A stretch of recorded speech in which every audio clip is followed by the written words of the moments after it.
Through the centuries, to explore space was an impossible fantasy.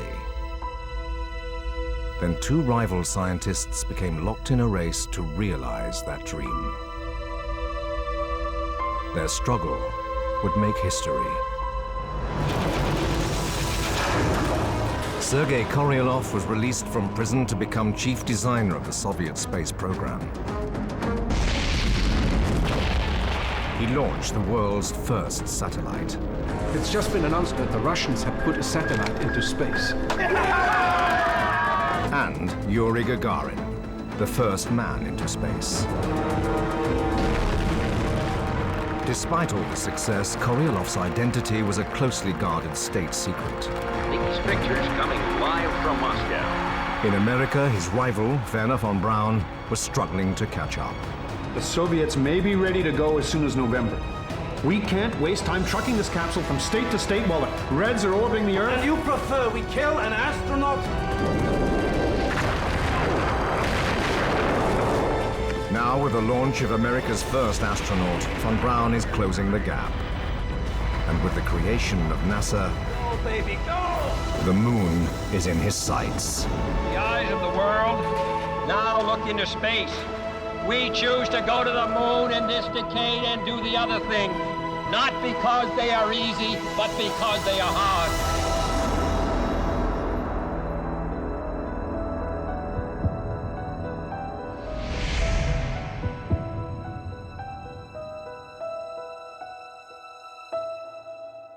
The year is now 1964. Come on. Let's get on with it. Sergei Korolev's role as chief designer is a well-kept secret in the Soviet Union, while everything done by his rival in America is public knowledge. Project Apollo. Destination Moon. What rocket will take these men and futuristic Apollo craft to their destination? Let's hear about its design from the world-famous rocket designer, Dr. Wernher von Braun. At over 350 feet long, the Saturn V will be a giant among rockets. Its weight, equivalent to a light battle cruiser, will be lifted into the air by a first stage of 5 engines producing over 7.5 million pounds of thrust, enough to launch over 1,500 Sputniks into orbit. The space age has truly arrived. Space exploration is necessary for a dynamic America and essential for the preservation of peace.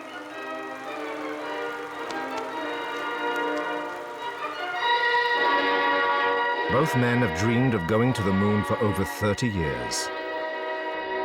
But Korolev can't win backing for his lunar rocket. The money they must have. We can't even get our plans for a lunar mission approved, never mind the funds. That von Braun is such a lucky devil. First the Nazis, then the American government. You may laugh, Vasily, but he will fly his battle cruiser. M1 is unlikely to even lift off the design board. But the Politburo say they want lunar mission. They know we must have a powerful booster like the N1 or the Saturn if we're to do it. Do they? Do they? Really, Vasily? Or do they expect us to pull it out of the bag like we always do?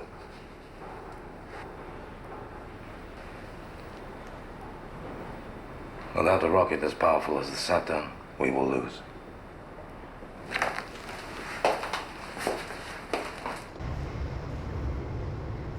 The Saturn's engines work on the same basic principle as all rocket engines, of which this is an example.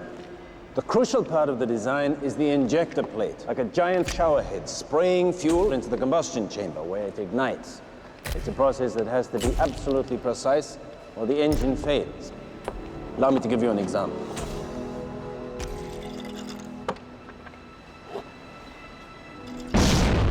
Imagine that at thousands of times the ferocity with fuel delivered at a rate sufficient to fill a family-sized swimming pool every 10 seconds.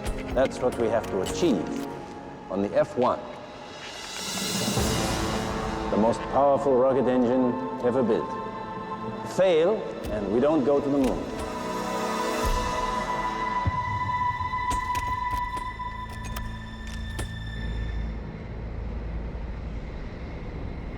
So we're testing engine number 008 with injected plate F367.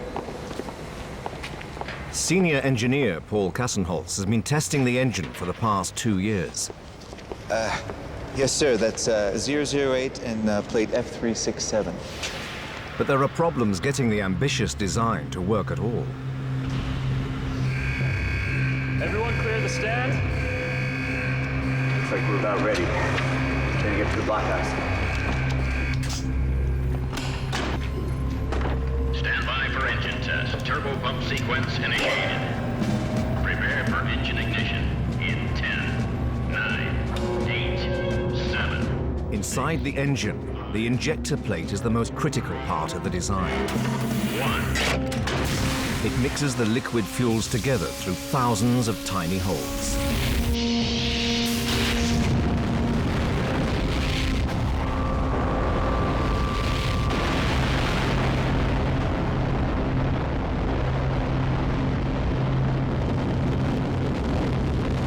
As the tens of thousands of gallons of liquid oxygen and kerosene burn, the gases expand to create intense pressure.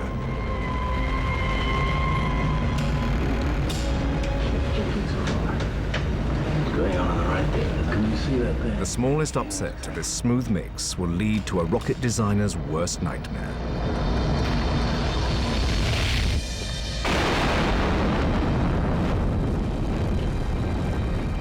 Combustion instability.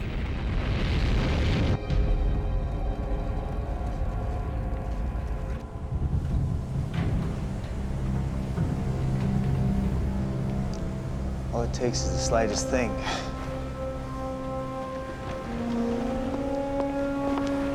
Keep me posted on modifications for the next test. Von Braun needs 5 of these engines perfectly synchronized just to lift his Saturn off the ground. It's never gonna work at that size. Well, it'll have to, or he sure as hell isn't going to the moon.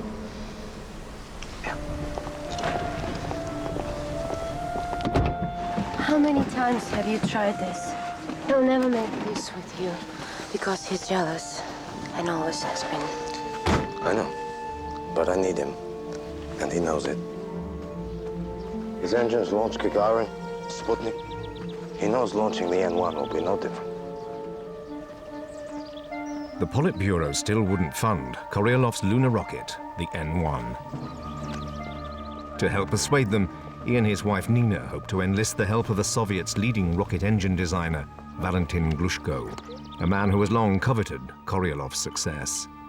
I have made my position completely clear to the Central Committee and to the Politburo. My answer is no, unless you change fuels, which you won't. So there's the end of the discussion. You know I can't agree to that. Anyway, to abandon liquid oxygen now would kill the N1. We don't have time.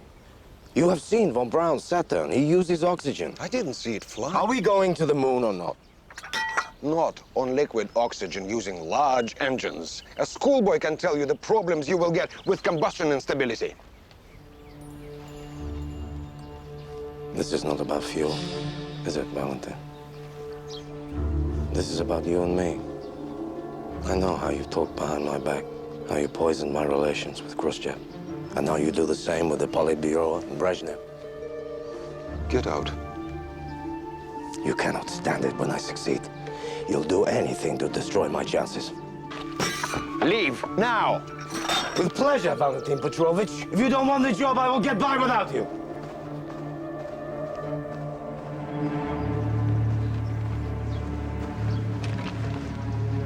That could have gone better.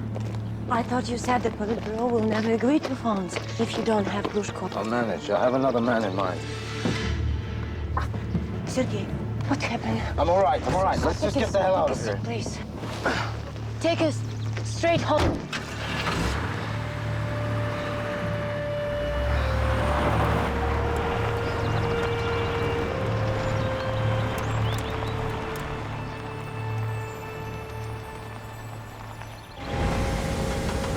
With the entire moonshot resting on the success of his engines, von Braun takes a radical step.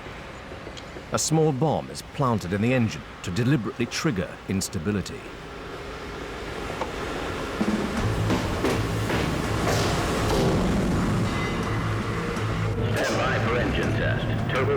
sequence initiated.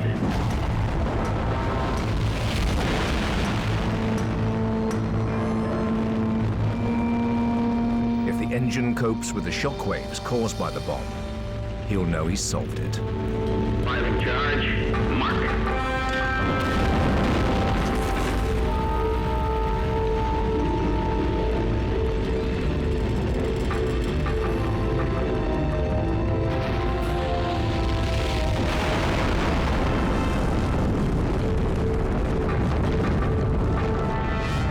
All this failure is turning public opinion against von Braun. How do you answer those who say you're using the tax dollars of the poor to fatten the rich corporations? Look, we don't spend the money on the moon. We spend it here in the United States, creating jobs and new products. Gather round while I sing you of Werner von Braun, a man whose allegiance is ruled by expedience. Call him a Nazi, he won't even frown. A Nazi schmatzi, says Werner von Braun. Don't say that he's hypocritical. Say rather that he's apolitical. Once the rockets are up, who cares where they come down? That's not my department, says Werner von Braun. Components are redesigned and then test-fired at a cost of tens of millions of dollars until von Braun at last gets word of a breakthrough. Excellent, Paul. Thank you. Thank you. So, what was the problem? Frankly, sir, I still don't know. But it has been resolved. Well, we found a design of injector plate that cures the instability. We just don't know what caused it in the first place. Anyway, we now have an engine that runs, so the F1 can go operational. But it could reoccur. He has to build the engines, with no guarantee the problem is solved. Why the rush? The Russians appear to be doing nothing. Don't be fooled. The Soviets understand the significance of conquering space. They want to beat us to the moon. And they may surprise us any day now.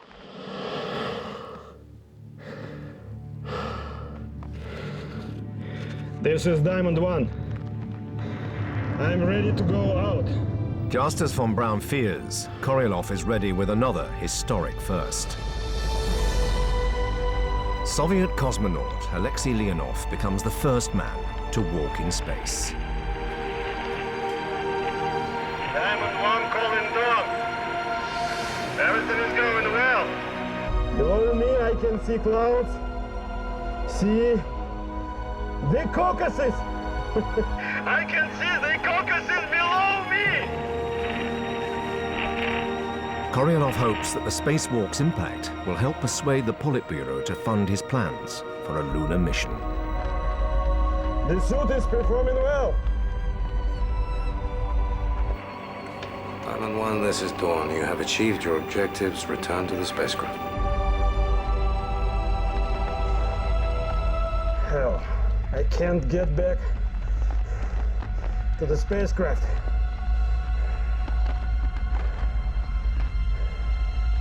The air pressure in my suit is increasing. I can barely move my fingers in my gloves. I can't pull myself back to the airlock.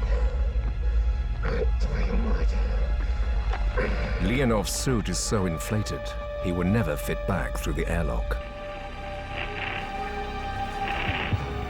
Alexei, try using the release valve to manually vent air from the suit.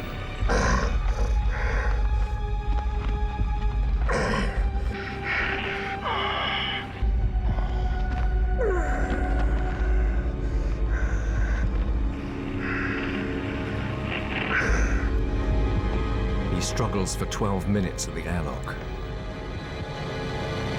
With one last push, he finally manages to climb back into the spacecraft. Today, the Soviet Union announced successful completion of the first walk in space. Pilot cosmonaut Lieutenant Colonel Alexei Archipovich Leonov spent 23 minutes and 41 seconds outside his spacecraft. The Politburo never reveal how close the mission came to disaster. Von Braun can only assume the Soviets are ahead. And worse still, hostilities are escalating in Vietnam. America is torn apart as the protest movement grows. Von Braun is worried about losing public support for the moonshot. But watching from Russia, Korolev is acutely aware of the funds at his rival's disposal. The industrial might of America is now focused on NASA's lunar program.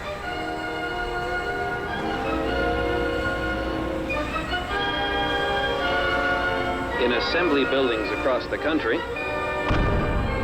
the gigantic Saturn V is taking shape. In high-altitude tests, astronauts are training for each step of a moon mission.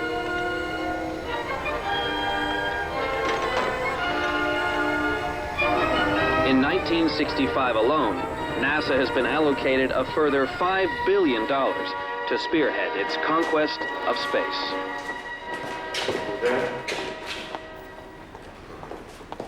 This is it. I have it. We have approval for a circumlunar flight on the 50th anniversary of the revolution and a manned landing within 3 years. Now, we can move the N1 into full production. Although they have allocated half the funds we asked for. At last, Korolev has the go-ahead to compete directly with the American moon mission, but with only a fraction of the money. He soon finds a replacement for Glushko to design his new rocket engines, Nikolai Kuznetsov. How many engines are you proposing for the first stage? First stage? 24. 24? We'll need 24 to deliver enough thrust. Nikolai, the American Saturn has 5. How are we going to control 24 engines? We'll find a way. It's a brilliant design, which I am pleased to say will make Glushko spit. No, how are we going to test a stage of 24 engines? When we launch. Vasily, there's no money. And besides, it would take 3 years to build a test stand large enough.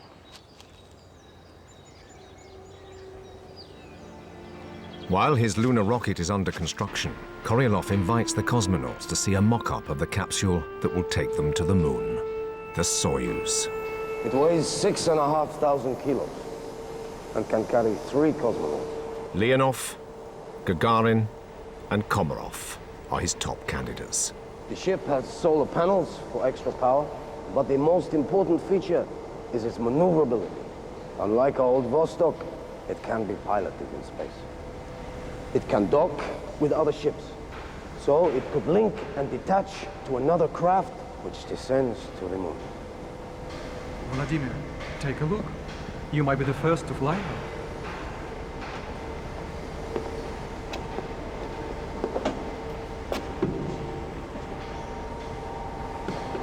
A lot more space than the Vostok. Twice the size. Well, there was some dispute about that. A young designer wanted to make it so small. I drew a chalk circle around him the size he proposed and made him stand in it. We continued our debate. He soon agreed to make the capsule bigger.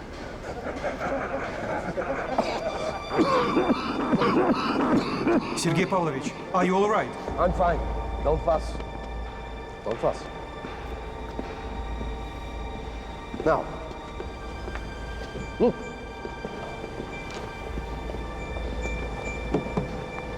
Really, I have to go on.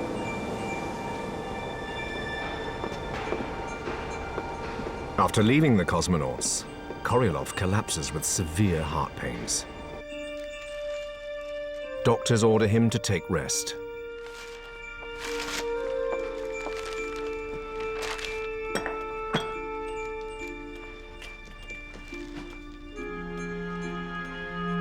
His deputy of 20 years, Vasily Mishin, takes over while he's away. Yes, Vasily, you spoke to the minister, yes. I met him. He says no further funds can be released until we submit a report. Well, of course he'd say that. What do you expect? Sergei, I can't take this. This job is not for me. I'm sorry. I'm going to have to ask to stand up. Please, please, Vazia, calm down. You can handle it. Just tell them to continue with the engine tests. I'll deal with this when I get back. To add to the strain, NASA has developed a new spacecraft called Gemini and is launching manned missions almost every 2 months.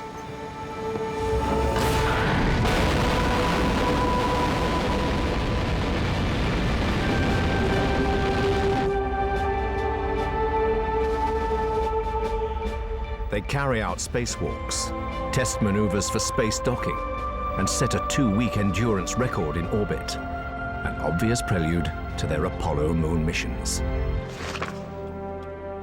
Here. You ought to take a look at this. Korolev has nothing ready to match this.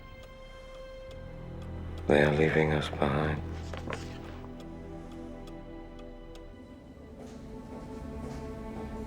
Korolev is taken in for exploratory surgery. A tumor is discovered.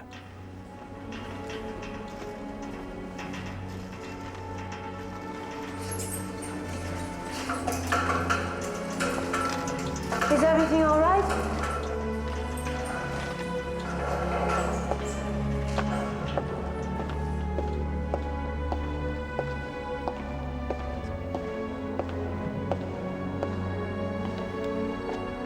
I'm sorry. He's gone.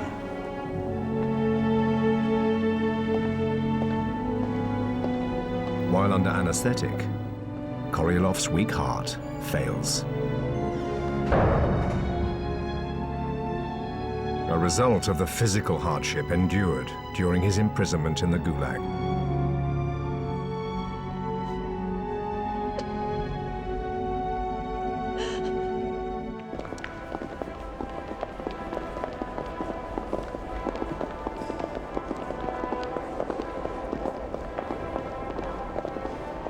After 20 years of anonymity, the Soviet premier, Leonid Brezhnev, decides to reveal the genius behind the Soviet space program.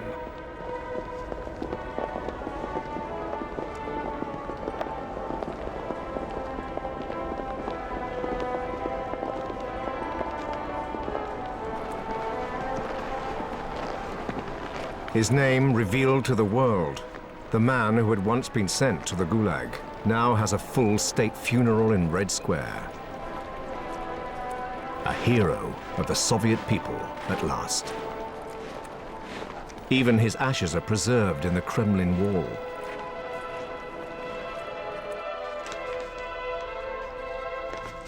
Werner von Braun at last discovers the identity of his greatest rival.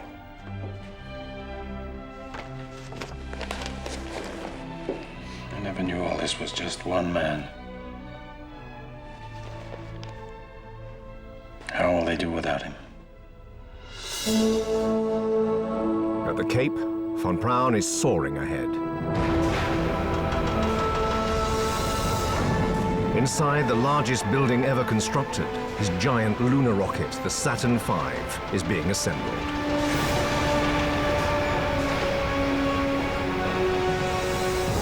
NASA is almost ready for the start of the Apollo missions.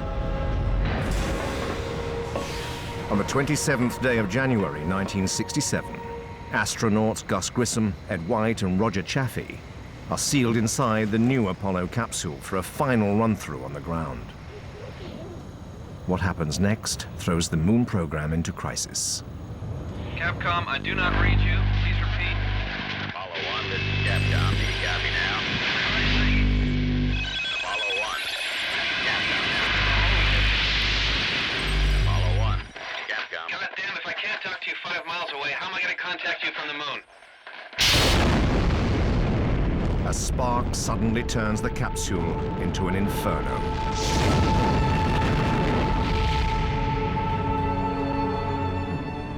The death of the 3 astronauts stuns America. The spark ignited the capsule's pure oxygen atmosphere.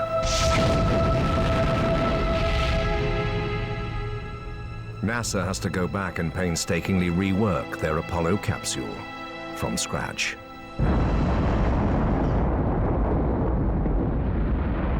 Just 3 months later, the Soviets are ready to test their equivalent of the Apollo capsule, the Soyuz. Once in orbit, the cosmonaut Vladimir Komarov is in trouble. A solar panel fails to open and the craft is starved of power. The panel's not moving. None of these instruments work. We should attempt an immediate re-entry. We keep the power demands down to a minimum. Then... Vasily Mishin, now in charge of the Soviet space program, faces the first big test of his leadership. Only absolutely essential systems to be left on, all others to be switched off. By the 13th orbit, the automatic re-entry systems also fail. Komarov's chances of survival are slim. His only hope, to pilot the stricken craft home himself. Convinced it's an impossible task, Komarov's wife is called in to say goodbye.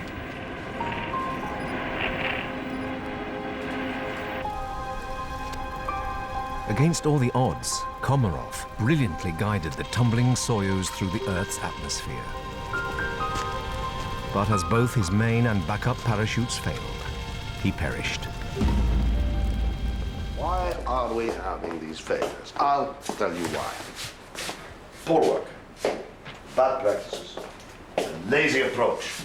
Everybody has an excuse. This doesn't function. I can't get this made.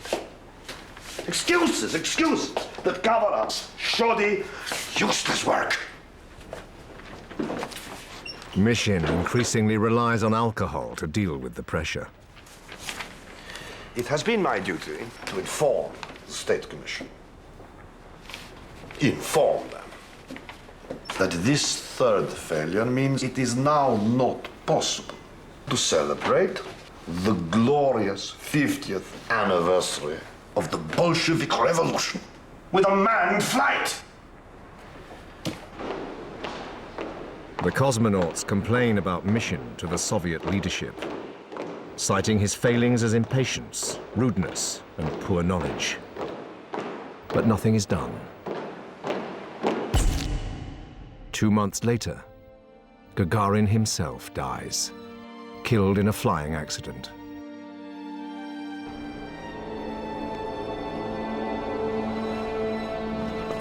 Gagarin's death, so soon after Korolov's, is a further blow to the morale of the Soviet space program, which now falters on the brink of collapse.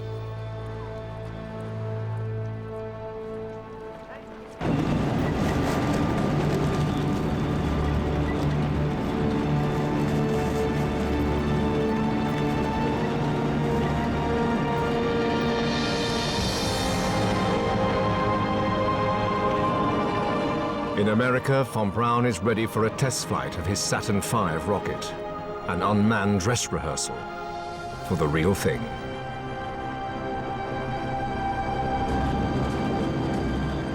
Standing 36 stories high, it weighs more than a battle cruiser. The greatest weight ever lifted off the ground. It takes 450 staff to control the countdown. Von Braun's Saturn V is to carry the unmanned Apollo capsule into orbit.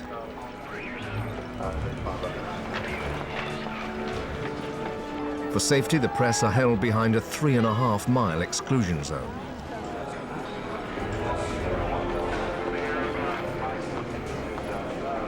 For von Braun, everything hinges on the reliability of his engines. 10, 9, ignition sequence starts. 6, 5, 4, 3, 2, 1.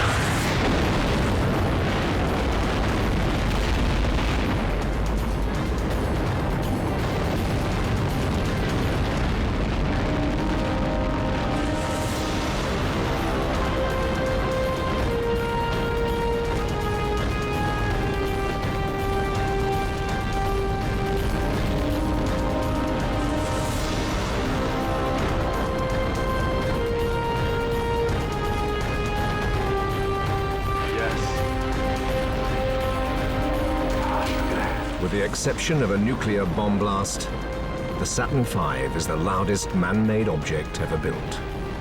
It registers on earthquake sensors across America. For 125 seconds, the flight is flawless. Flight booster. Go. We're losing thrust. Roger that. We have a problem. We have Pogo plus minus 10 Gs. Pogo. Powerful vibrations down the length of the rocket. If they become violent enough, they'll cause the rocket to break up. Combustion instability. Frequency? 5 to 6 cycles per second.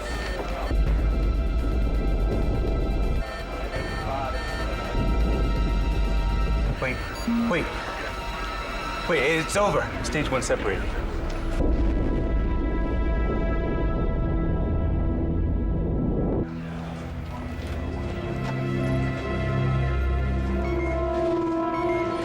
Engine out. Which? Engine 2.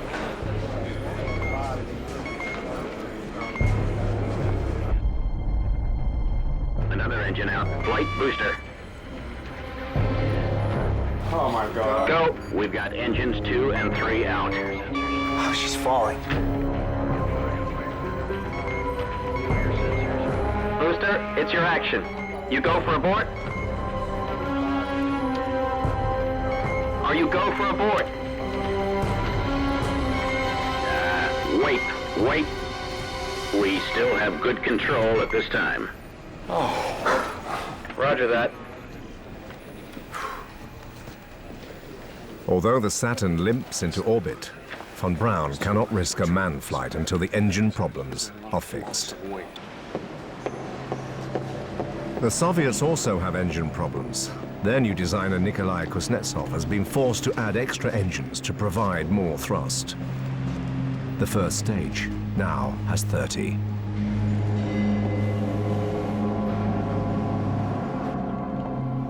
But Kuznetsov faces criticism from Korolov's old adversary, Valentin Glushko.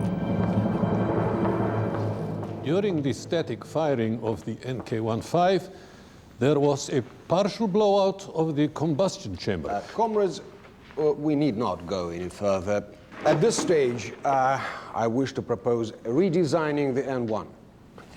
I have plans that would utilize our proven RD-235 engine. Ignoring Glushko's opposition, Korolov's dream rocket, the N1, makes a fleeting appearance on the pad.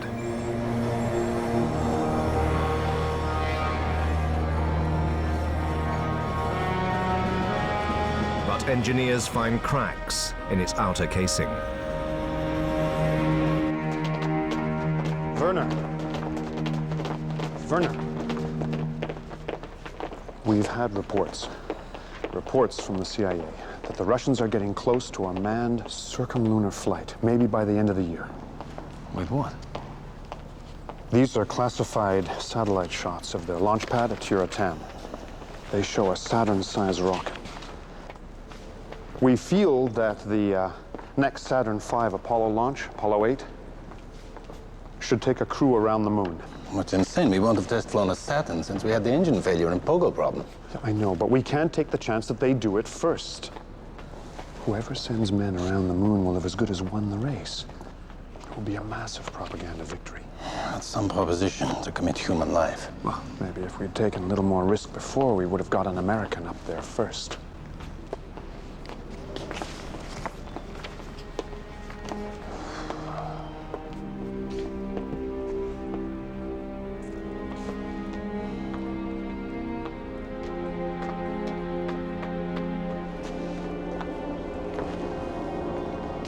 Okay.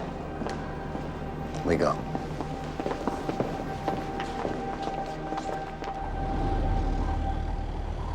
Unknown to von Braun, without Sergei Korolov, the Soviets are floundering. Why wasn't I told? Why wasn't I told? What's wrong? We lost pressure. The peroxide temperature is low, -5.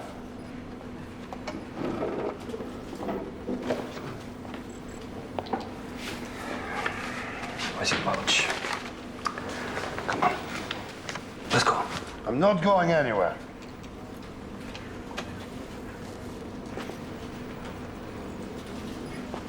With the cosmonauts losing faith in mission, they appeal to the Politburo for a manned flight around the moon in early December.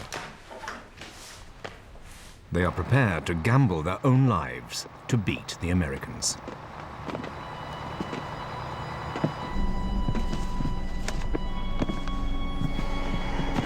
But the cosmonauts' request is denied.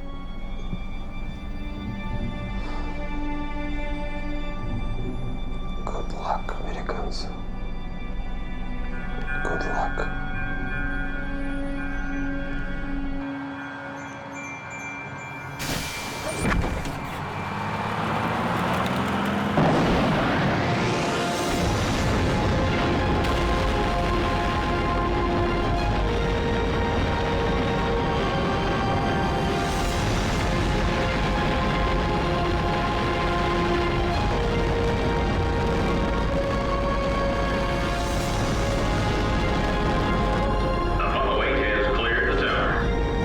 Send 3 astronauts to fly around the moon for the first time.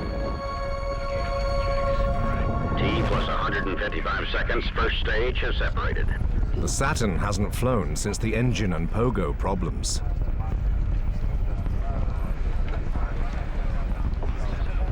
Apollo, you're looking good. Your trajectory and guidance are go. Thrust is fine. Engines are fine. Once the rocket stages drop away, a critical step is TLI, translunar injection. The final engine burn to set them on a course for the moon. Apollo 8, your go for TLI. Roger, understand. We are go for TLI.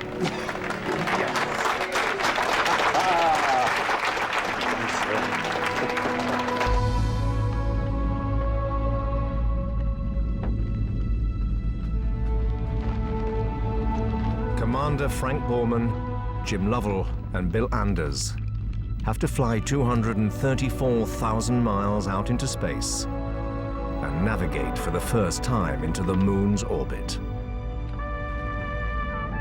On Christmas Eve, the crew of Apollo 8 become the first human beings to look down on the lunar surface. As they disappear behind the moon, all radio contact is lost.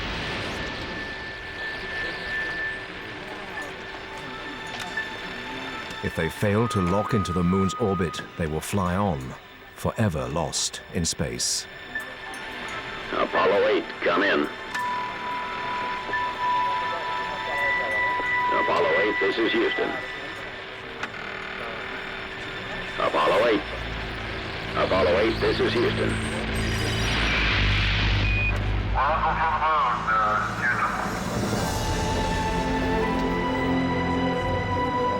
Suddenly, as they emerge from the far side of the moon, a sight unseen by human eye. The rising Earth, shining over the moon's bleak surface. The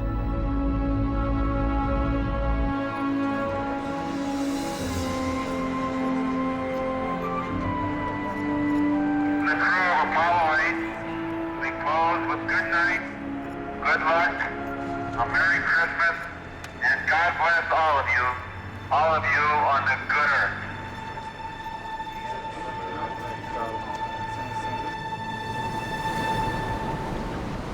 The crew of Apollo 8 came within 70 miles of the moon's surface. The next step is to actually land a man on the moon.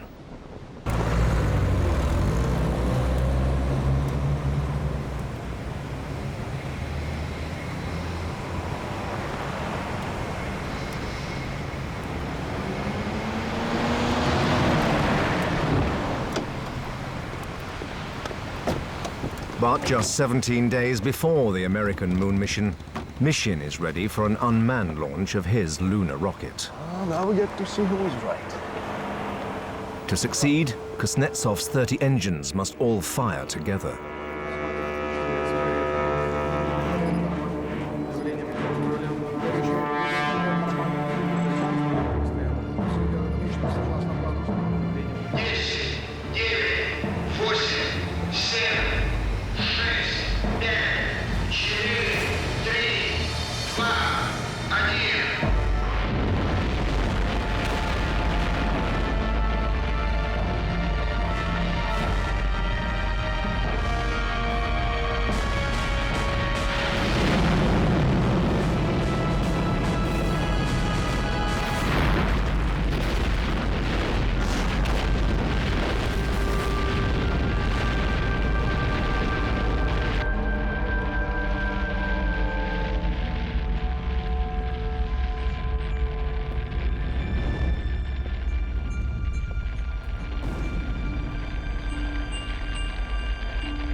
Torn apart with almost the force of a nuclear bomb, it is the most powerful explosion in the history of rocketry. Caused by a single bolt sucked into a fuel pump, the explosion scatters pieces of debris over 10 kilometers.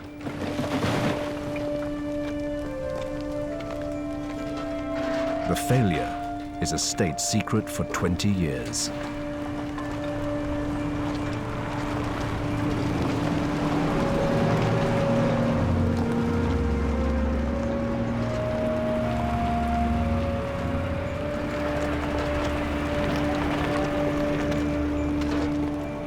The disaster effectively ends the career of Vasily mission.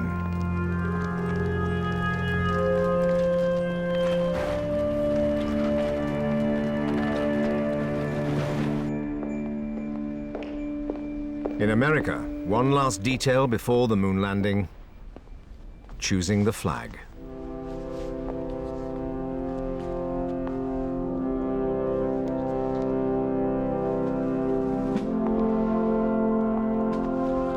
To ensure no one manufacturer can profit by claiming it's their flag on the moon, a NASA secretary makes a random selection.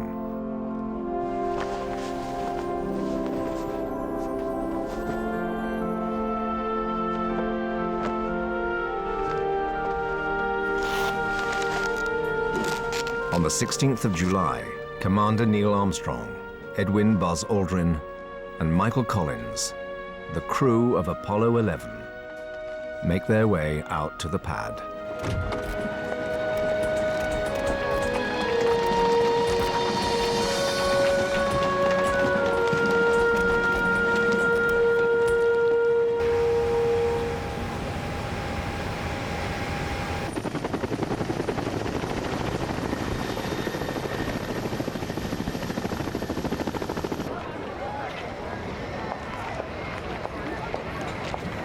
One million people gather at the Cape to see them off. Across the world, 500 million are watching.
Saturn's main engines have to fire for 150 seconds to take the crew safely into orbit.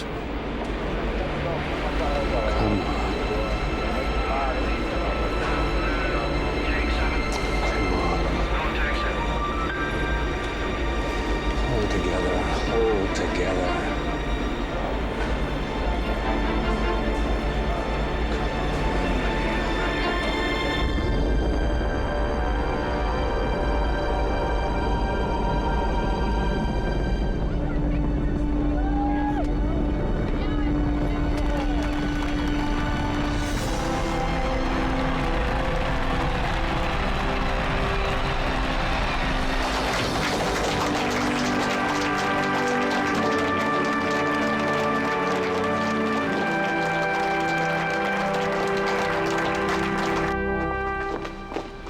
25 years have passed since von Braun brought his rocket technology to America.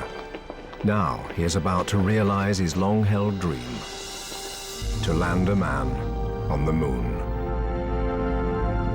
Roger, how does it look? Roger. Michael Collins orbits the moon in the command module. We're go, same type, we're go. As Neil Armstrong and Buzz Aldrin head for the lunar surface. Eagle looking great. 35 degrees, 750, coming down to 23. 540 feet down at 15. 150 feet down at 4. Altitude, velocity, light. But while struggling to find a landing site, the fuel runs dangerously low. Forward, coming down nicely, 200 feet. 4.5 down, 5.5 down. 100 feet, 3.5 down, 9 forward. Okay, 75 feet. Start looking good, down a half. 6 forward. 60 seconds of fuel. Lights on. Forward. Forward. 40 feet down, 2.5. Picking up some dust. Straight shadow. 4 forward, drifting to the right a little. 30 seconds of fuel. Contact light. Okay, engine stop. We copy you down, Eagle. Listen, Tranquility Base here. The Eagle has landed. Yes! Roger, Tranquility, we copy you on the ground. You got a bunch of guys about to turn blue. We're breathing again. Thanks a lot.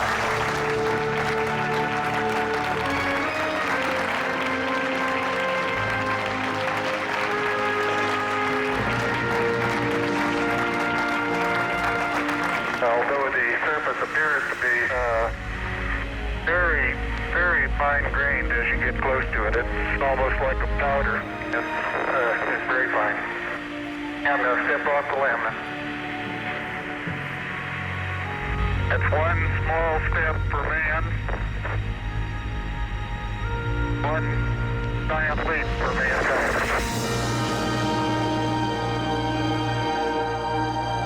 While Armstrong and Aldrin are on the moon, a Soviet probe, sent in a last-ditch effort to steal some glory, overshoots their landing site. It crashes in the appropriately named Sea of Crises.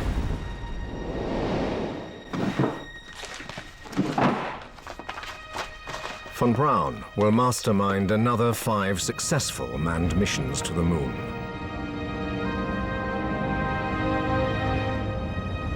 His greater vision of a base on the moon and manned flights to other planets is yet to be fulfilled.